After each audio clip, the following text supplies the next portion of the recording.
This is the T-62 tank expansion set for tanks the modern age. It has the same plastic as TBX-19, the T-62M tank company in Team Yankee.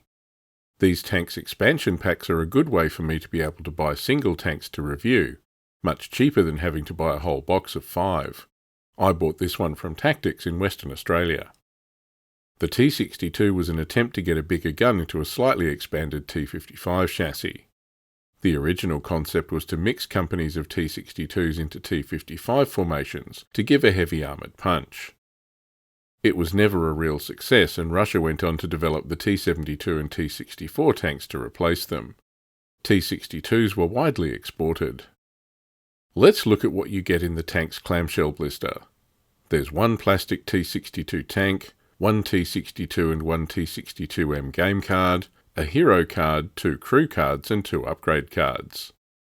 In the Team Yankee box set you get 5 tanks, a tank commander sprue, a decal sheet and 4 unit cards.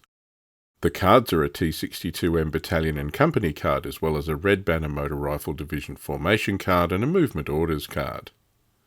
T-62 can also be used in many Middle East formations in both Team Yankee and Fate of a Nation. Cards for the standard T-62 are available in separate card packs for these forces. Let's look at the plastic. The kit comes on 2 sprues of dark green plastic. As we expect from Battlefront kits, detail is good, crisply moulded and well detailed. This first sprue has the turret, side skirts and lower hull pieces. There are 2 separate turrets, the standard T-62 turret I'm familiar with from my youth, and the up-armoured one for the T-62M.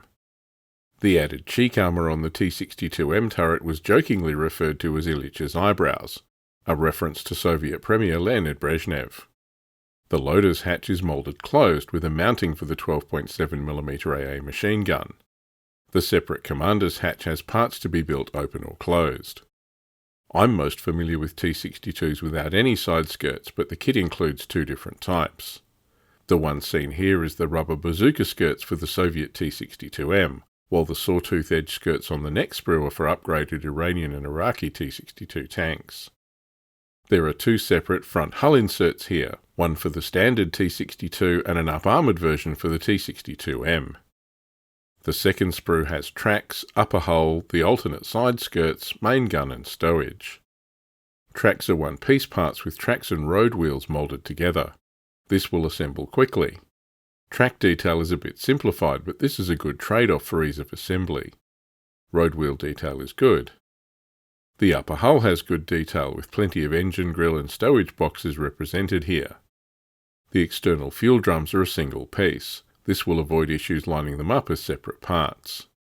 The main gun is a 2A20 U5TS 115mm smoothbore cannon. There's no thermal sleeve on the gun, but it has a bore evacuator 2/3 of the way along the barrel and a counterweight collar at the muzzle. The gun barrel has some mould lines that will need cleaning up. AA machine guns include both the common Dushka and the later NSVT 12.7mm machine guns. A nice touch to have both. Other stowage includes an IR searchlight, deep wading snorkel and smoke dischargers. All in all a nice kit, and one I've been waiting to build. And here it is. It went together without any issues. I've built this one as the T-62M version, but I'll buy another one and build the standard T-62 version as well when I get a chance. The assembled kit really looks the part. Detail is good and it's nice to have this tank available in plastic. It did take me a bit longer to assemble than I was expecting. It took some dry fitting to get the upper and lower hull and the front plate to line up without gaps, but in the end it went together okay. Most part attachment points are fine, but the smoke dischargers and IR searchlight have smaller mating surfaces than I would have liked. These parts, particularly the smoke dischargers, will be a bit fragile no matter how much glue you use. Keep this in mind when handling the finished kit. But it does end up as a lovely little kit. Let's look at some history. Introduced in 1961, the T-62 used the similar low-profile design and rounded turret that characterised the T-54-55 series. The main difference was the Rapira U5TS 115mm smoothbore gun. The Soviets thought the 100mm gun of the T-55 was being outclassed by the armour on newer NATO tanks, and were keen to add more firepower. The bigger gun required a bigger turret ring and chassis to absorb the recoil. A number of designs were tested, one of which would go on to become the T-64, but in the end a simpler design which was essentially an enlarged T-55 was chosen. T-62 is slightly longer and wider than T-55, with thicker armour. The gun is semi-automatic. While main gun rounds are loaded manually, they're ejected automatically through a small door in the rear of the turret. The gun has 2-axis stabilisation, giving a reasonable hit probability out to 1,000 metres while moving up to 20 km an hour. Suspension is a torsion bar system.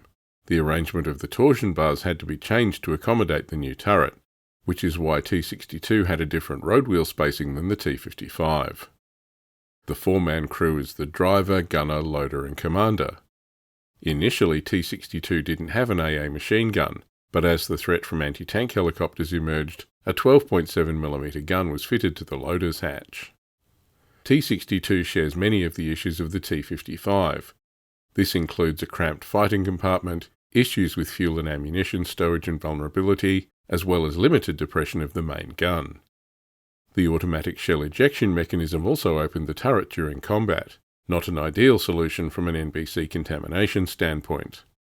Rate of fire and turret rotation speeds were slower than comparable NATO tanks, putting it at a disadvantage.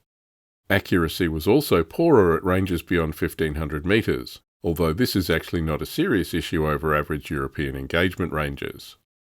Despite over 22,000 being produced, the T-62 wasn't considered a success by the Russians.